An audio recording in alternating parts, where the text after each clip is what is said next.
الحمدللہ رب العالمین والصلاة والسلام علی خاتم النبیین وعلی آلہ واصحابہ اجمعین اما بعد فاعوذ باللہ من الشیطان الرجیم بسم اللہ الرحمن الرحیم۔ عزیز طلبہ، کنز المدارس بورڈ کے آفیشیل یوٹیوب چینل پر خلاصۃ النحو کی لیکچر سیریز کے ساتھ ہم حاضر ہیں۔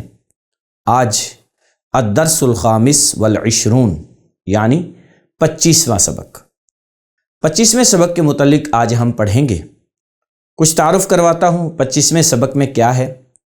اس سے پہلے 24ویں سبق میں ہم نے حروف مشبہ بالفعل کے بارے میں پڑھا۔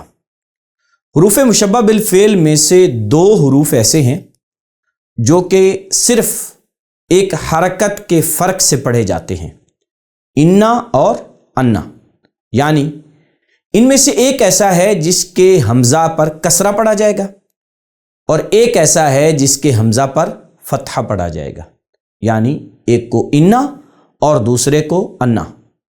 تو اب یہ اپنی مرضی سے نہیں پڑھا جائے گا، جہاں جی چاہا انا پڑھ دیا، جہاں جی چاہا انا پڑھ دیا، نہیں، بلکہ علماء عرب نے، علماء نحو نے باقاعدہ اس کے کچھ قواعد ذکر کیے ہیں کہ کہاں کہاں آپ ترکیب کلام میں حمزہ کے کسرہ سے پڑھیں گے یعنی انا، اور کہاں آپ ترکیب کلام میں اسے حمزہ کے فتحہ سے پڑھیں گے یعنی انا۔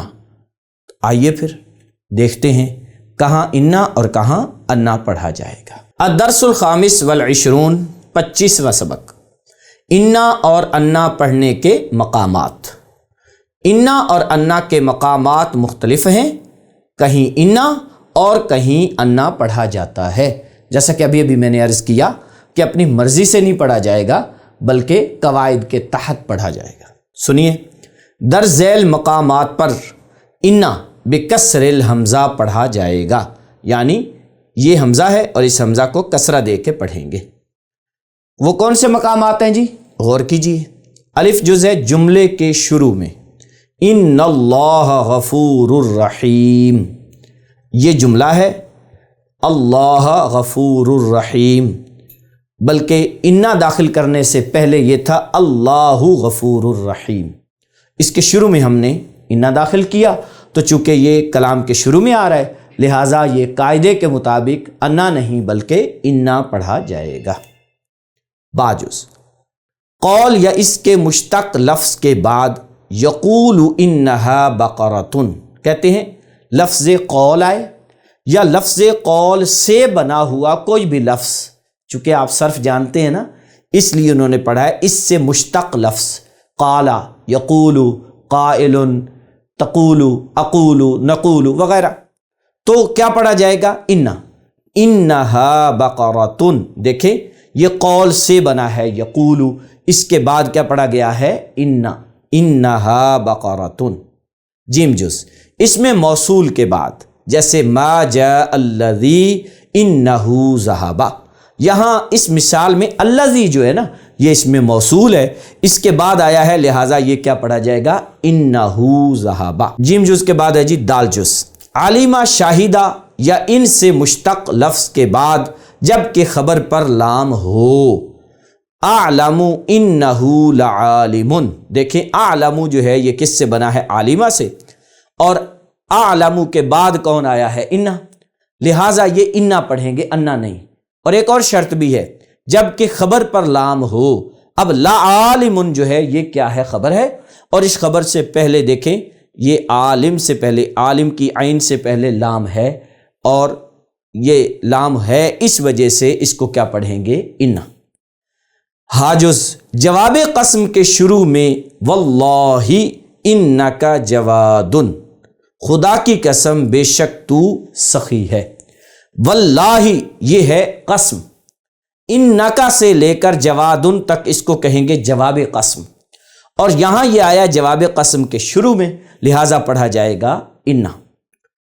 واوجز حرف تنبیہ اور حیثو کے بعد الا ان زیدن عالم، اس مثال میں یہ جو الا ہے نا یہ حرف تنبیہ ہے، اس کے بعد کیا پڑھیں گے؟ ان زیدن عالم۔ دوسری مثال میں جلست حیث ان العالم جالس، یہاں آپ دیکھیں حیثو ہے اور اس کے بعد آ گیا ہے، لہٰذا حیثو کے بعد آنے کی وجہ سے بھی اس کو کیا پڑھیں گے؟ ان العالم جالسن۔ یہ تھے جی انا کے مقامات، آپ نے ان کو بار بار پڑھنا ہے، سننا ہے، سیکھنا ہے اور پھر یاد رکھنا ہے۔ در ذیل مقامات پر انا بالفتح پڑھا جائے گا۔ الف جز ہی کے اندر انہوں نے کئی ساری چیزیں بیان کر دی ہیں، آپ غور کریں۔ جب یہ اپنے اسم اور خبر سے مل کر فاعل، نائب فاعل، مفعول، مبتدا یا مضاف الیہ بنے، کیا کیا بن سکتا ہے جی؟ یہ اپنے اسم اور خبر سے مل کر کون؟ انا اپنے اسم اور خبر سے مل کر فاعل بھی بن سکتا ہے، نائب فاعل بھی بن سکتا ہے، مفعول بھی بن سکتا ہے، مبتدا بھی بن سکتا ہے اور مضاف الیہ بھی بن سکتا ہے۔ اب یہ ساری چیزوں کی انہوں نے مثالیں دی ہوئی ہیں کہ کہاں کیا بن رہا ہے۔ ہم وہ ان مثالوں پر اپنے اس قاعدے کو بھی دیکھتے ہیں، ساتھ ہی انشاءاللہ ہم تراکیب بھی کرتے ہیں۔ غور کریں آپ، بالغنی ان زیدن عالم، پہلی بات تو یہ ہے کہ یہاں ہم نے کیا پڑھا ہے؟ انا۔ کیوں پڑھا ہے؟ انہوں نے کہا جب اپنے اسم اور خبر سے مل کر کیا بنے؟ فاعل، تو یہاں فاعل والی صورت ہے۔ اب آپ پوری ترکیب سنیں گے تو آپ کو سمجھ میں آ جائے گا کہ کیسے فاعل بن رہا ہے۔ بالغ فعل، نون وقایا، یا ضمیر اس کا مفعول بہ، انا حرف مشبہ بالفعل، زیدن اس کا اسم، عالم اس کی خبر۔ انا اپنے اسم اور خبر سے مل کر بالغ فعل کے لیے فاعل، پتہ چلا نا کہ انا اپنے اسم اور خبر سے مل کر کیا بنے؟ فاعل، یہاں فاعل بن رہا ہے۔ فعل اپنے فاعل اور مفعول بہ سے مل کر جملہ فعلیہ خبریہ ہوا۔ دوسری مثال، اعلنا ان خالدن ناجح، چونکہ اعلنا جو ہے یہ فعل مجہول ہے اور فعل مجہول کو پھر کیا چاہیے ہوتا ہے؟ نائب فاعل۔ یہاں آپ اگر ترکیب کرنا چاہیں، چلے میں کر دیتا ہوں۔ اعلنا فعل مجہول، انا حرف مشبہ بالفعل، خالدن اس کا اسم، ناجح اس کی خبر۔ انا اپنے اسم اور خبر سے مل کر اعلنا فعل مجہول کے لیے نائب الفاعل، فعل مجہول اپنے نائب الفاعل سے مل کر جملہ فعلیہ خبریہ ہوا۔ کرہت انہ جاہل، یہاں پر انا اپنے اسم اور خبر سے مل کر مفعول واقع ہو رہا ہے، کیونکہ کرہت فعل با فاعل ہے، یعنی یہ ایسا فعل ہے جس میں فاعل آلریڈی موجود ہے اور وہ ہے واحد متکلم کی ضمیر تو، یہ فعل اور یہ فاعل۔ انا اپنے اسم اور خبر سے مل کر جملہ اسمیہ خبریہ ہو کر کرہت فعل کا مفعول بہ، فعل اپنے فاعل اور مفعول بہ سے مل کر جملہ فعلیہ خبریہ۔ عندی انہ عالم، اس مثال میں عندی جو ہے یہ خبر مقدم ہے اور انا اپنے اسم، عالم خبر سے مل کر جملہ اسمیہ خبریہ ہو کر یہ مبتدا مؤخر ہے۔ تو آپ نے غور کیا کہ انا اپنے اسم اور خبر سے مل کر یہاں کیا بن رہا ہے؟ مبتدا۔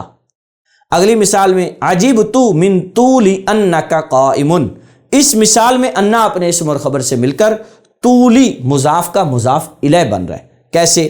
عجبت فعل با فاعل، من حرف جار، طولی مضاف، انا حرف مشبہ بالفعل، کاف ضمیر اس کا اسم، قائم خبر۔ انا اپنے اسم اور خبر سے مل کر با طویل مفرد ہو کر طولی مضاف کا مضاف الیہ، مضاف اپنے مضاف الیہ سے مل کر من جار کا مجرور، جار اپنے مجرور سے مل کر ظرف لغو ہوا فعل کا، فعل اپنے فاعل اور ظرف لغو سے مل کر جملہ فعلیہ خبریہ ہوا۔ ایک بات عرض کروں، یہ صرف اور صرف کنز المدارس بورڈ کی طرف سے آنے والے خلاصۃ النحو کے لیکچرز کا خاصہ ہے کہ الحمدللہ ہم ساتھ ساتھ اجرا بھی کرواتے ہیں، تراکیب بھی ساتھ ساتھ سکھا رہے ہیں۔ اس لیے آپ سے گزارش ہے ہمارے چینل کو سبسکرائب بھی کریں اور آئندہ والے لیکچرز کو بھی دیکھتے رہیں۔ آگے چلتے ہیں۔ باجز ہے جی، عالمہ، شاہدہ اور ان سے مشتق لفظ کے بعد جبکہ خبر پر لام نہ ہو۔ اشہد ان بکرن عالم۔ عزیز طلبہ، سیم یہی قاعدہ ہم نے انا میں بھی پڑھا ہے، صرف ایک بات کے فرق سے۔ عالمہ، شاہدہ اور ان سے مشتق لفظ کے بعد وہاں ہم نے پڑھا انا پڑھا جائے گا، لیکن شرط تھی کہ خبر پر لام ہو، خبر پر لام ہو تو انا، اور اگر خبر پر لام نہ ہو تو پھر انا۔ اب فرق دیکھ لیں آپ، اشہد ان بکرن عالم، یہاں دیکھیں عالم جو ہے نا یہ خبر بن رہا ہے۔ اب اگر اس پر لام ہوتا اور ہم اس کو پڑھتے لا عالم تو پھر یہ انا پڑھا جانا تھا۔ اب عالم پر لام نہیں ہے تو لام کے نہ ہونے کی وجہ سے یہاں انا پڑھا جائے گا۔ جیم جز حرف جر کے بعد، یعنی حرف جر کے بعد آئے تو بھی انا پڑھتے ہیں، جیسے اکرمتہ لانہ عالم۔ اب یہاں لام حرف جار ہے، اس کے بعد آیا ہے تو کیا پڑھیں گے؟ اس کو انا پڑھیں گے، انا نہیں پڑھیں گے۔ عزیز طلبہ، آج کے درس میں ہم نے وہ مقامات سیکھے کہ جہاں پر انا پڑھیں گے، اور وہ مقامات بھی سیکھے جہاں پر انا پڑھیں گے۔ آپ سے گزارش ہے کہ ترکیب کلام میں جب یہ حرف مشبہ بالفعل آئے گا تو اس پر اعراب نہیں لگا ہوگا، اس کے حمزہ پر نہ کسرہ ہوگا اور نہ ہی فتحہ۔ وہ کسرہ یا فتحہ آپ کو خود سے لگانا ہوگا، خود سے پڑھنا ہوگا، اور وہ بھی اپنی مرضی سے نہیں بلکہ ان قواعد کی روشنی میں۔ آپ سے گزارش ہے ان قواعد کو اچھے سے مستحضر کریں، ذہن میں بٹھائیں، بار بار تکرار کریں تاکہ ترکیب کلام میں آسانی ہو۔ آج کے لیے اتنا ہی، ہمارے آنے والے لیکچر کا انتظار کریں۔